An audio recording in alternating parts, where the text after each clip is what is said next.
जो बहन जी ने समाज के लिए किया है उस काम को आज तक कोई भी बहुजन नेता नहीं कर पाया है। देखिए, वो नींव जो मान्यवर कांसीराम जी ने रखी थी, जो संघर्ष मान्यवर कांसीराम जी ने किया था, उसके लिए जो आगे जब कहते हैं ना, जब पेड़ लग जाता है तो पेड़ लगाने का काम मान्यवर ने किया, और जब पेड़ से फल आने का टाइम हुआ तो जो खाद बीज डाला गया और जो समाज को फायदा देने की बात हुई, चाहे वो अति दलित हो, अति पिछड़ा हो, चाहे वो शोषित वंचित समाज हो, किसी भी जाति का हो, उस आखिरी पायदान तक उस व्यक्ति को फायदा पहुंचाया है तो बहन मायावती जी ने। आलोचना क्यों होती है? देखिए, आलोचना होगी, जो व्यक्ति काम करता है आलोचना उसी की होगी। बहन जी ने चूंकि समाज के लिए काम किया है और अब बहन जी उतनी सक्रिय नहीं है, हो सकता है उम्र के इस पड़ाव पे है जिस वजह से उनकी सक्रियता कम है, या फिर कुछ और वजह हो सकती है।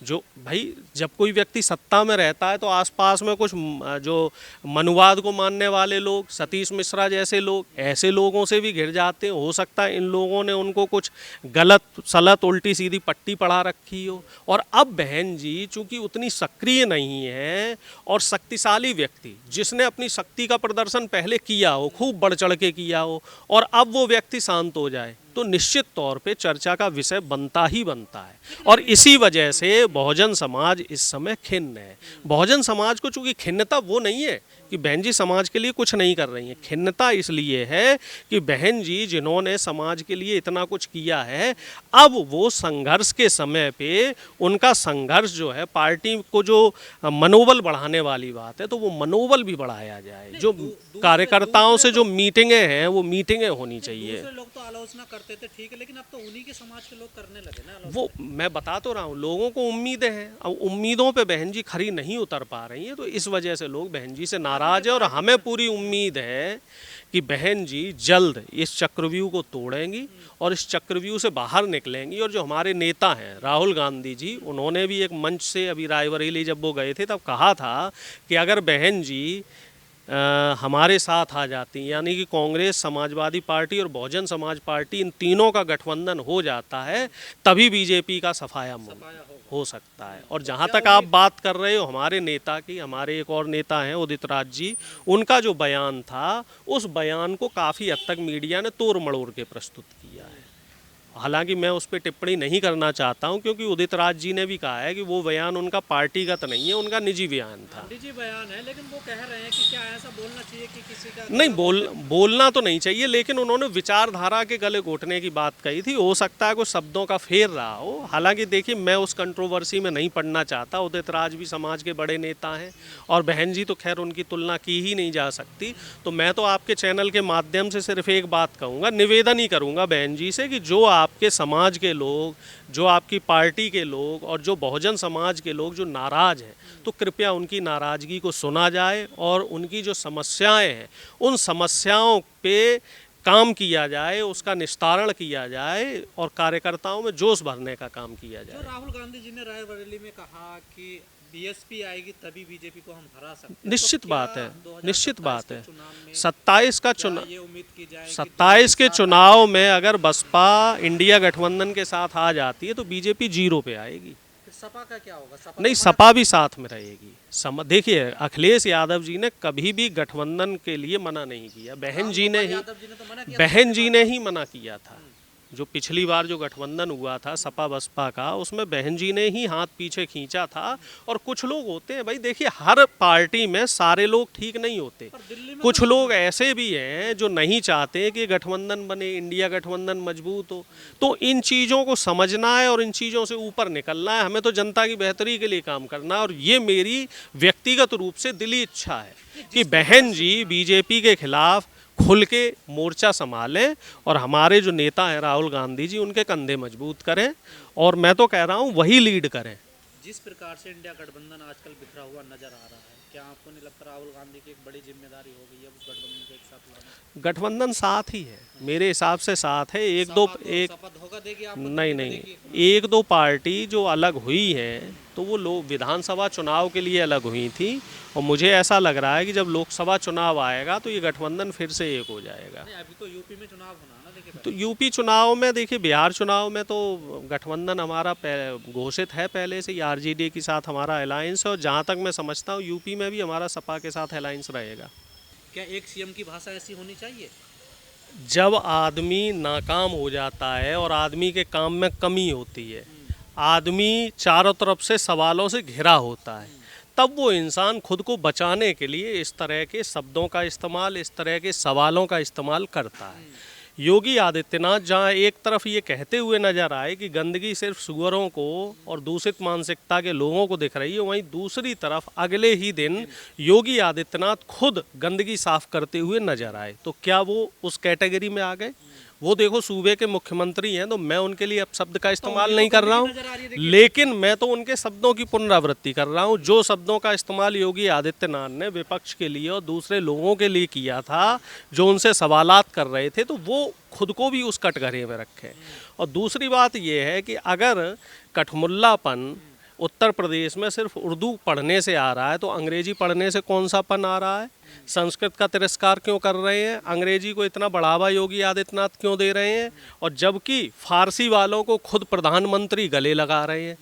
जो अमीर आए हुए थे गल्फ से, तो उनको प्रधानमंत्री गले लगा रहे थे और ये कह रहे थे ये मेरे भाई है, यानी कि खुद प्रधानमंत्री भी फारसी हो गए। फारसी भाषा जो पूरी विदेशी भाषा है, फारसी आदमी जो विदेशी आदमी है, एक तख्त का राजा है, उसको आप दोस्त बता रहे हो, मित्र बता रहे हो। और उर्दू जो यहीं जन्मी हुई है, जो हिंदी और अरबी का मिक्सअप है, जिसमें संस्कृत भाषा भी शामिल है, जिसमें पाली देवनागरी का भी इस्तेमाल हुआ है, और जो यहीं से पली बड़ी है, उस भाषा को आप विदेशी भाषा बता रहे हो। और उसी भाषा में मुंशी प्रेमचंद जी ने कई उपन्यास लिखे। मुंशी प्रेमचंद जी का ये बताते हैं उर्दू के सबसे अच्छे साहित्यकार प्रेमचंद जी रहे हैं। तो इसका मतलब आप प्रेमचंद का भी अपमान कर रहे हो।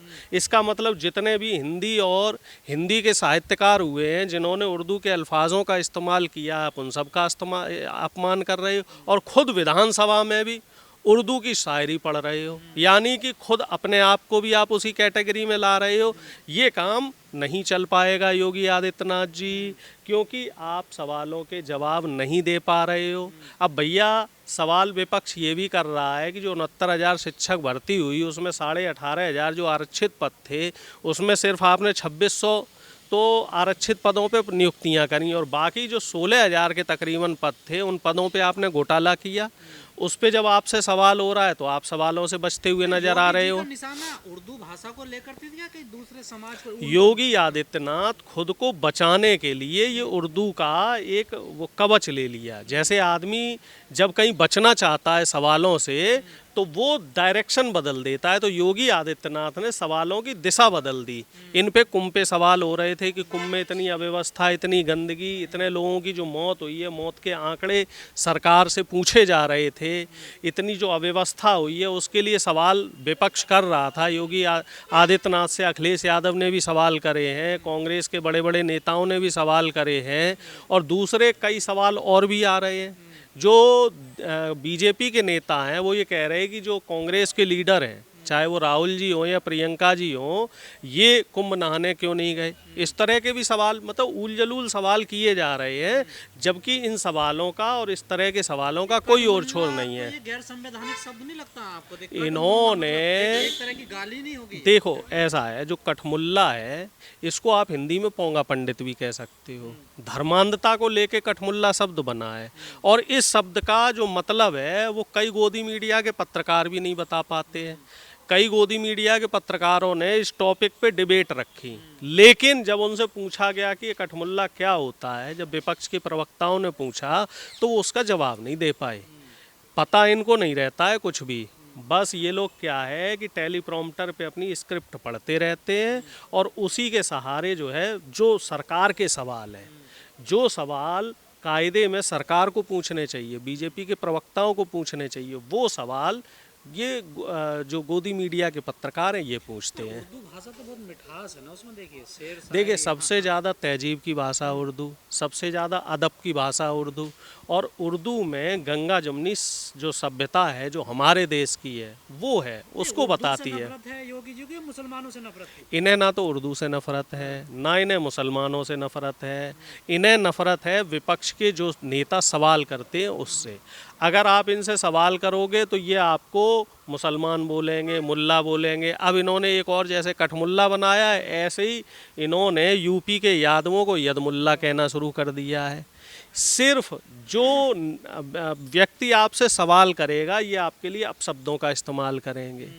अखिलेश जी के लिए टोंटी चोर का इस्तेमाल, राहुल गांधी के लिए पप्पू शब्द का इस्तेमाल, और लालू जी के लिए चारा चोर का इस्तेमाल। लेकिन इसके पीछे जो मेन लोग थे, अगर हम चारा घोटाला की बात करें तो वो जगन्नाथ मिश्रा था। चूँकि जगन्नाथ मिश्रा इनकी आरएसएस का था, सवर्ण मानसिकता का व्यक्ति था, तो उसको हटा दिया। लालू जी उस समय चूँकि मुख्यमंत्री थे तो लालू जी को बदनाम कर दिया। अब ये लोग जो है जो नई पीढ़ी के नेता हैं उनके पीछे पड़े हुए हैं। दरअसल ये लोग चरित्र हनन करके ऐसे ऐसे जो अभद्र शब्द हैं उनका इस्तेमाल करके उनकी जो गरिमा है उनको गिराने का काम करते हैं। मैं तो आपके चैनल के माध्यम से एक बात और पूछना चाहता हूँ, क्या मोहन भागवत सनातनी हिंदू नहीं है? मोहन भागवत भैया कुंभ नहाने क्यों नहीं गए? और आरएसएस का जो राष्ट्रीय जो कार्यकारिणी है उसमें बताते हैं 47 लोग हैं। तो हमें ये बताया जाए, योगी आदित्यनाथ बताएं, प्रधानमंत्री बताएं, उन 47 राष्ट्रीय कार्यकारिणी के लोगों में जो आरएसएस खुद को अपने आप को सबसे बड़ी सनातनी संस्था कहती है, देश की एकता अखंडता को जिसने छीण किया है और हिंदू के नाम पर जो देश में वोट ले रही है, मुसलमानों के खिलाफ हिंसा भड़का रही है, उस 47 की जो राष्ट्रीय कार्यकारिणी है उसमें से कितने लोग संगम नहाने गए हैं? तो राहुल गांधी से पूछ रहे हैं ना, राहुल गांधी नहीं तो सवाल तो सत्ता पक्ष से भी होने चाहिए। राहुल गांधी जी सिर्फ इस वजह से नहीं गए क्योंकि कुंभ में उनके पहुंचने से कहीं अव्यवस्था ना हो जाए, वैसे ही व्यवस्थाएं इनसे संभल नहीं रही हैं। तो राहुल जी ने तो साफ कह दिया था कि हम कुंभ के बाद जाएंगे। वैचारिक माफी मांग तो ली मोदी जी ने, देखें आपने सुना ही होगा। देखिए साहब, माफ़ी मांगने भर से काम नहीं चलता। जो गलती हुई है, गलती नहीं जो अपराध हुआ है, हर अपराध की एक सज़ा होती है। सवाल इनसे और भी हो रहे हैं। अभी संसद का जब सत्र शुरू होगा तब इनसे सवाल होंगे। लेकिन दुख की बात यह है कि ये मोदी जी सवाल से डरते हैं। अब हमें ये बताया जाए कि पिछले 6 महीने से ज़्यादा का समय हो गया है जो शेयर मार्केट लगातार गिर रहा है। आखिर क्यों गिर रहा है भाई? क्यों प्रधानमंत्री इसको नहीं रोक पा रहे हैं? जबकि प्रधानमंत्री चुनाव का जो परिणाम आ रहा था उससे पहले क्या कह रहे थे लोगों से कि निवेश कीजिए, बीजेपी की सरकार बनेगी, शेयर मार्केट ऊपर उठेगा।